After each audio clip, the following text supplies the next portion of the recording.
Hello everybody, welcome back once again. It is week 5, it is game 5, it is Wednesday, which is Oakland Day, and I'm on the campus of the Oakland High School, and I'm with the head coach of the Oakland Patriots, head coach Kevin Creasy. How you doing today, Coach? I'm doing well, Stuart. Well, what a great atmosphere you were in Friday night, come away with a win. Let's just see, Stork-wise, what I liked about the game, and I was kind of talking before we jumped on, and you agreed with what I was saying, but we didn't get too far into it. But got the ball scored, and that's the first thing you want to do is anytime you get into a football game, you want to score when you get it, when you first get it, don't you, Coach? Yep, no doubt. Ravenwood did a good job of getting the ball and scoring, and then we answered right back.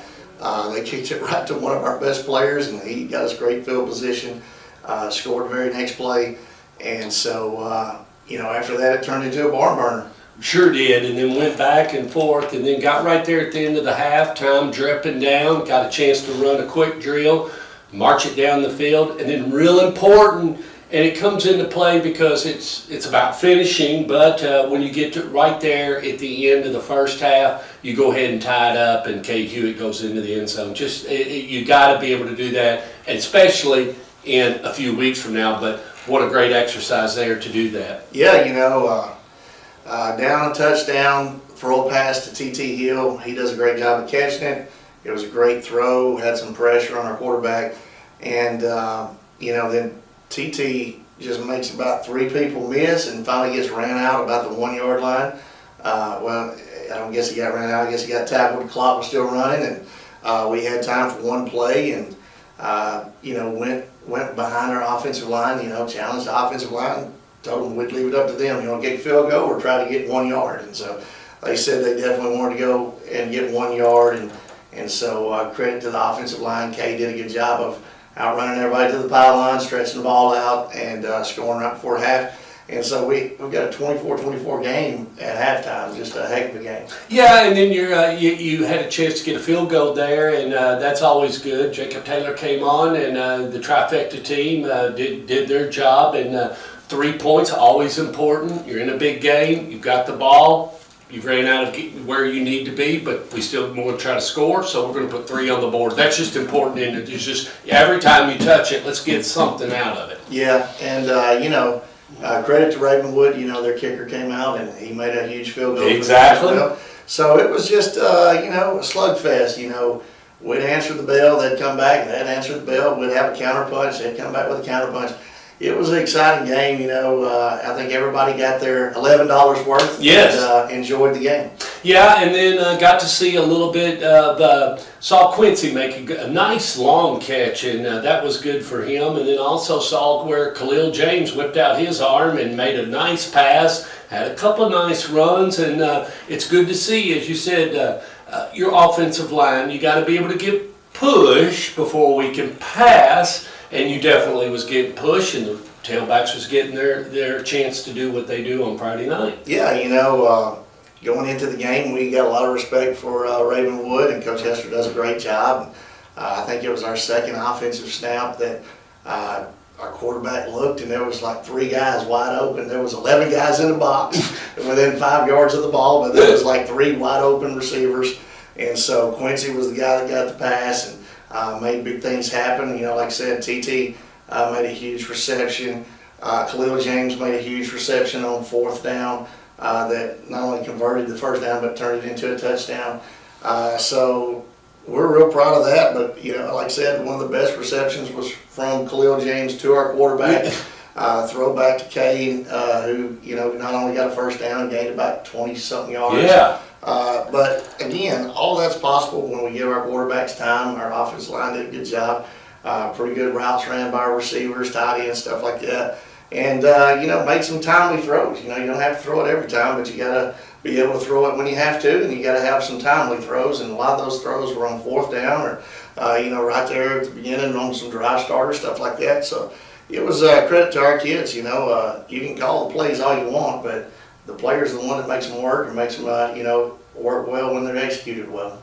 Well, it was game 4, week 4. It was a statement game for both of you, kind of a fun game to get out there on the field, but it does mean something. And I guess the biggest thing, you did see some things you need to clean up on. I'm sure you've been working on that this week, but the biggest thing I would say is when we start thinking about teams and stuff, and you get to week 5, that's as close as you could get to what we would call, I guess, a playoff performance Friday night just for the Oakland Patriots. That's get out, do what we got to do, take care of the ball, score, and make things happen. Don't get a lot of penalties called against you, and just execute. Do what you do. Yeah, I mean, when you get in the playoffs, you usually got to go on the road to make one, to win some games, and you got to load the bus and load the trailer and play in an unfriendly environment. They have a great student section over there. I thought it was loud as could be. They support their team really well. I thought it was great to be on TV. The TV timeouts didn't like deter us. They didn't really slow us down. I was proud of the way our guys performed when they found out they were on national TV. The Stadium channel also broadcast our game, and nobody wavered, nobody choked under pressure. I thought our guys handled it well, and like I said, they handled it well too. It was 2 good teams playing, and I keep hearing all this precursor, to a possible rematch of 2 teams. At the end of the day, we all got a long way to go. No, a long way. We are halfway through the regular season. Our seniors were talking about that. I didn't even realize it. And they were talking about how quick it's gone, how sad they were that it was already halfway through the regular season. So hopefully we're playing deep into the playoffs. And like I said, we've got a long ways to go. Playing a good team like Ravenwood, whether you win or lose, you're going to see a lot of things you need to improve on. And you play a player caliber of Parsons, at quarterback is phenomenal. Oh, he's great. And, we've always got to, get better, playing those type of guys that are just a notch above. They're just on a different level, and it brings out the best in us. And like I said, we've got plenty that we saw on film that we've got to improve on both sides of the ball, special teams.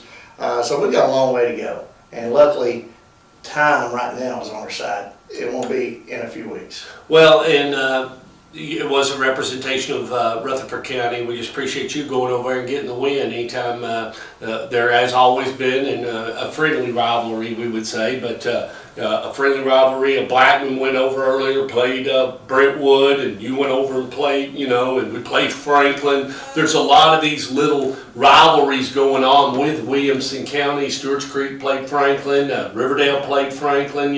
It's there. Just a lot of people don't know about it, that 2 teams like to go at each other. And we're not in the same region, so it's great for a non-conference matchup for Williamson County schools to play Rutherford County, considering the distance. Yeah, and like I said, a lot of credit's got to be given to Riverdale. Went over there and won.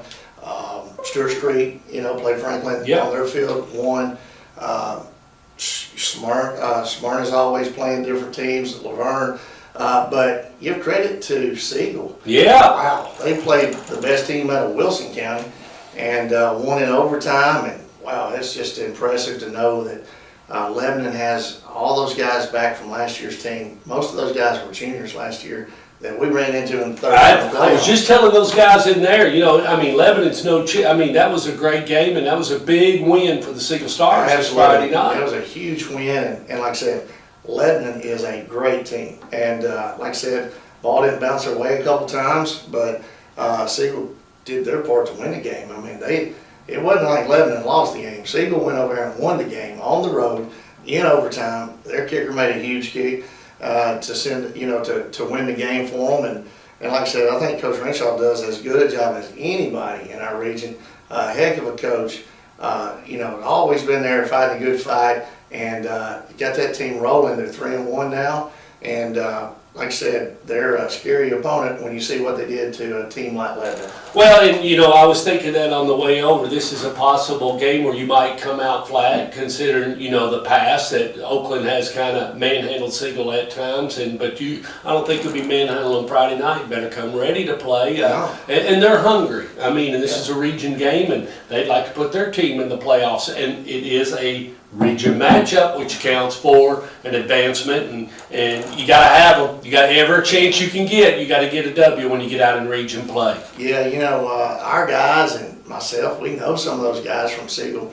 We're so close, 3 miles away, and they're tired of losing, and their senior class has made an effort. They're going to, be on the winning side more times than not, and I expect big things out of them. I expect them to be a playoff team. And they're going to give us everything they got. come Friday. And I mean, that's a testament to their senior class and their head coach, which both are doing great right now. And when you beat a team like Lebanon, if that don't get your attention, you obviously aren't in the right state of mind. And I don't think we're going to show up flat. I don't think we're going to show up and realize that this thing is a cakewalk. At the end of the day, it ain't ever been easy over there, and it's not going to be easy this Friday. Well, it's kind of the orphan game weekend. You know, Siegel and Oakland are playing. Siegel was formed from Oakland High School. Stewart's Creek is playing Blackman. Stewart's Creek was formed a lot from Blackman as well as the Smyrna community, and that's how you got the students there. We go to Rockville. Rockville is going to play Riverdale. And how did Rockville get its students? Well, it pulled from Riverdale to make those students as well as Blackman. So you kind of got some of the orphan schools, the branch schools, as we say. I'm going to a big one down in Alabama, the Pelham-Helena game. Well, Helena was formed in 2014. It pulled students from Pelham to create that school. We've had to do a lot of that with the population shift and some of the changes, and just means with just more good football here in Rutherford County. Yeah, I did not realize that, but that makes perfect sense. Makes perfect sense. Should be a bunch of real good games this weekend. Yes, it should. Kids, Friday night, get with the Patriot fans and roll over to Siegel. That game's at 7 o'clock. Y'all be there.